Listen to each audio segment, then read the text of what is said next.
எருசலேமுக்கு விரோதமாக துர்ச்செய்தி. அப்பொழுது கர்த்தருடைய வார்த்தை எனக்கு உண்டாகி, அவர், மனுபுத்திரனே, நீ உன் முகத்தை எருசலேமுக்கு நேராக திருப்பி பரிசுத்த ஸ்தலங்களுக்கு விரோதமாக உன் வசனத்தை பொழிந்து இஸ்ரவேல் தேசத்துக்கு விரோதமாக தீர்க்க தரிசனம் உரைத்து, இஸ்ரவேல் தேசத்தை நோக்கி கர்த்தராகிய ஆண்டவர் உரைக்கிறது என்னவென்றால், இதோ நான் உனக்கு விரோதமாக வந்து என் பட்டயத்தை அதன் உரையிலிருந்து உருவி உன்னில் சன்மார்க்கனையும் துன்மார்க்கனையும் சங்காரம் பண்ணுவேன். நான் உன்னில் சன்மார்க்கனையும் துன்மார்க்கனையும் சங்காரம் பண்ணப் போகிறபடியினால் தெற்கு துவக்கி வடக்கு மட்டுமல்ல எல்லா மாம்சத்துக்கும் விரோதமாய் என் பட்டயம் அதன் உரையிலிருந்து புறப்படும். அப்பொழுது கர்த்தராகிய நான் என் பட்டயத்தை அதன் உரையிலிருந்து உருவினேன் என்பதை எல்லா மாம்சமும் அறியும்.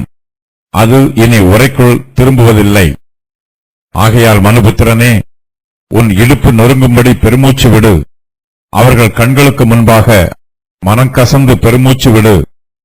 நீ எது நிமித்தம் பெருமூச்சு விடுகிறாய் என்று அவர்கள் உன்னிடத்தில் கேட்டால், நீ அவர்களை நோக்கி, துர்ச்செய்தி வருகிறதின் நிமித்தமே, அதனால் இருதயங்களெல்லாம் உருகி கைகளெல்லாம் தளர்ந்து மனமெல்லாம் தேங்கி முழங்கால்களெல்லாம் தண்ணீரைப் போல அலை உண்ணும். இதோ அது வந்து சம்பவிக்கும் என்று கர்த்தராகிய ஆண்டவர் உரைக்கிறார் என்று சொல் என்றார். எசேக்கியேல் கர்த்தரிடத்திலிருந்து பெற்றுக்கொண்ட செய்திகளை இஸ்ரவேல் வம்சத்தாருக்கு உண்மையாய் அறிவிக்கிறார். கர்த்தருடைய வார்த்தை அவருக்கு மறுபடியும் உண்டாயிற்று. கர்த்தர் விடுகதைகள் மூலமாகவும் ஓமைகள் மூலமாகவும் இஸ்ரவேல் வம்சத்தாரோடு பேசுகிறார். கர்த்தர் அந்த விடுகதைகளுக்கும் ஓமைகளுக்கும் விளக்கத்தையும் சொல்லுகிறார். எசேக்கியேல் தீர்க்கதரிசி எருசலேமுக்கு நேராக தன்னுடைய முகத்தை திருப்பிக் கொள்ள வேண்டும். இஸ்ரவேல் தேசத்திற்கு விரோதமாக தீர்க்க தரிசனம் சொல்ல வேண்டும். எசேக்கியேல் பரிசுத்த ஸ்தலங்களுக்கு விரோதமாக தன்னுடைய வசனத்தை மழை போல் பொழிய வேண்டும். யுத்த வீரர் அம்பை குறிபார்த்து எய்வது போல எசேக்கியேல் தீர்க்கதரிசி தன்னுடைய வில்லையும் அம்பையும் எருசலேமுக்கு நேராக திருப்பி குறிபார்த்து கொண்டிருக்கிறார். கானான் தேசம் பரிசுத்தமான தேசம். எருசலேம் பரிசுத்தமான நகரம். தேவாலயம் பரிசுத்த ஸ்தலம். எசேக்கியேல் இந்த பரிசுத்த ஸ்தலங்களுக்கு விரோதமாக தன்னுடைய வசனத்தை மலையைப் போல் பொழிய வேண்டும். கர்த்தர் எருசலேமின் அழிவை பற்றி சொன்னபோது, தென்புறமான வயல்வெளியின் காட்டில் அக்கினியை கொளுத்துவேன் என்று சொன்னார். இந்த அக்கினி யுத்தத்தின் பட்டயத்தை குறிக்கிறது. யூதா தேசத்திற்கு விரோதமாக யுத்தம் வரும். கானான் தேசம் அழிந்து போகும். கர்த்தர் கானான் தேசத்திற்கும் யூதாவின் மனுஷருக்கும் எருசலேமின் குடிகளுக்கும் வரும் அழிவை பற்றி சொல்லுகிறார். இதோ நான் இஸ்ரவேல் தேசத்திற்கு விரோதமாக வந்து என் பட்டயத்தை அதன் உரையில் இருந்து உருவி உன்னில் சன்மார்க்கனையும் துன்மார்க்கனையும் சங்காரம் பண்ணுவேன் என்று கர்த்தர் சொல்லுகிறார். அக்கினி பச்சையான சகல மரங்களையும் பட்டுப்போன சகல மரங்களையும் பட்சிக்கும். அதுபோலவே கர்த்தருடைய பட்டயம் இஸ்ரவேல் வம்சத்தாரில் சன்மார்க்கனையும் துன்மார்க்கனையும் சங்காரம் பண்ணும். நீதிமான்கள் பாபிலோன் தேசத்து சிறையிருப்புக்கு புறப்பட்டு போவார்கள். இஸ்ரவேல் தேசத்தில் நீதிமான்கள் இருக்க மாட்டார்கள். கர்த்தர் நீதிமானை சங்காரம் பண்ணுவார் என்னும் வாக்கியத்திற்கு அவர்களை யூதா தேசத்தில் இருக்க முடியாதபடி பாபிலோன் தேசத்து சிறையிருப்புக்கு அனுப்புவார் என்பது பொருளாகும். நேபுகாத் நேச்சார் யூதாவின் மீது யுத்தம் பண்ணி தேசத்தில் உள்ள பிரதானிகளையும் ஞானிகளையும் பராக்கிரமசாலிகளையும் சிறைப்பிடித்து தன்னுடைய தேசத்திற்கு கொண்டு போனான். அவர்களில் தானியேல், எசேக்கியேல், மேலும் இவர்களைப் போன்ற நீதிமான்கள் அநேகர் இருந்தார்கள். இவர்கள் எல்லோரும் இஸ்ரவேல் தேசத்தில் இருந்து சங்காரமாகி பாபிலோன் தேசத்திற்கு புறப்பட்டு போனார்கள். துன்மார்க்கருக்கு ஜீவ மோசம் வருகிறது. கல்தையர்கள் அவர்களை பட்டயத்தால் வெட்டி கொன்று போடுகிறார்கள். நீதிமான்களையோ கல்தையர்கள் தங்கள் தேசத்திற்கு சிறைப்பிடித்து கொண்டு போகிறார்கள். மொத்தத்தில் இஸ்ரவேல் தேசத்திற்கு சங்காரம் உண்டாயிற்று. தேசத்தில் துன்மார்க்கனும் இல்லை, சன்மார்க்கனும் இல்லை. இஸ்ரவேல் தேசம் குடியில்லாத வனாந்தரமாயிற்று. சன்மார்க்கனுக்கு கர்த்தருடைய கிருபைகளும் ஆறுதலும் கிடைக்கும். இஸ்ரவேல் தேசத்தில் உள்ள நல்ல அத்திப்பழங்கள் எல்லாம் அவர்களுக்கு நன்மை உண்டாக பாபிலோன் தேசத்திற்கு அனுப்பப்படுகிறது. நான் இவ்விடத்தில் இருந்து கல்தேர் தேசத்துக்கு சிறைப்பட்டு போகவிட்ட யூதரை நான் இந்த நல்ல அத்தி பழங்களுக்கு ஒப்பிட்டு அவர்களுக்கு நன்மை உண்டாக அவர்களை அங்கீகரிப்பேன். அவர்களுக்கு நன்மை உண்டாக நான் என் கண்களை அவர்கள் மேல் வைத்து அவர்களை இந்த தேசத்துக்கு திரும்பி வர பண்ணி அவர்களை கட்டுவேன். அவர்களை இடிக்க மாட்டேன்.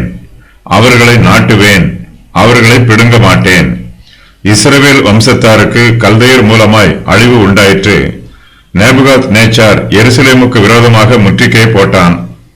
அவன் உலக பிரகாரமான மனுஷனாக இருந்தாலும் கர்த்தர் தம்முடைய சித்தத்தை நேபுகாத் நேச்சார் மூலமாய் நிறைவேற்றுகிறார். இஸ்ரவேல் வம்சத்தார் கர்த்தருக்கு விரோதமாக பாவம் செய்கிறார்கள். அவர்கள் மனம் திரும்புவதற்கு கர்த்தர் ஏராளமான வாய்ப்புகளை கொடுத்தார். ஆனால் அவர்களோ தங்கள் பாவங்களுக்கு மனம் திரும்பாமல் தங்கள் பாவங்களில் நிலைத்திருக்கிறார்கள். தொடர்ந்து துணிகரமான பாவங்களை செய்கிறார்கள். கர்த்தருடைய கோபமும் நீதியான நியாய தீர்ப்பும் அவர்கள் மீது வருகிறது. நான் உன்னில் சன்மார்க்கனையும் துன்மார்க்கனையும் சங்காரம் பண்ண போகிறபடியினால் தெற்கு துவக்கி வடக்கு மட்டும் உள்ள எல்லா மாம்சத்துக்கும் விரோதமாய் என் பட்டயம் அதன் உரையில் இருந்து புறப்படும். அப்பொழுது கர்த்தராகிய நான் என் பட்டயத்தை அதன் உரையில் இருந்து உருவினேன் என்பதை எல்லா மாம்சமும் அறியும். அது இனி உரைக்குள் திரும்புவதில்லை என்று கர்த்தர் இஸ்ரவேல் வம்சத்தாருக்கு விரோதமாக சொல்லுகிறார். இஸ்ரவேல் தேசத்தின் மீது தேவனுடைய கோபம் வந்து இறங்கும் போது அந்த தேசம் அழிந்து போகும். இஸ்ரவேல் வம்சத்தார் கர்த்தருடைய பட்டயத்தினால் சங்காரம் ஆவார்கள். ஒருவரும் மீதியாய் இருக்க மாட்டார்கள். யூதாவின் மனுஷருக்கும் எருசலேமின் குடிகளுக்கும் சர்வ நாசமும் சர்வ மோசமும் சர்வ சங்காரமும் உண்டாகும். எசேக்கியேல் தீர்க்கதரிசி இஸ்ரவேல் தேசத்திற்கு விரோதமாக கர்த்தருடைய வார்த்தைகளை தீர்க்க தரிசனமாய் சொல்லும் போது அவருடைய இருதயத்தில் துக்கம் நிரம்பி இருக்க வேண்டும். அவர் இஸ்ரவேல் வம்சத்தார் மீது கரிசனையோடு கர்த்தருடைய வார்த்தைகளை சொல்ல வேண்டும். யூதா மனுஷரின் அழிவை பார்த்து எசேக்கியேலும் கலங்க வேண்டும். எசேக்கியேல் கர்த்தருடைய வார்த்தைகளை சொல்லும் போது உணர்வில்லாத எந்திரம் போல் பேசாமல் உணர்வோடும் இஸ்ரவேல் வம்சத்தார் மீது கரிசனையோடும் பேச வேண்டும் என்று கர்த்தர் சொல்லுகிறார்.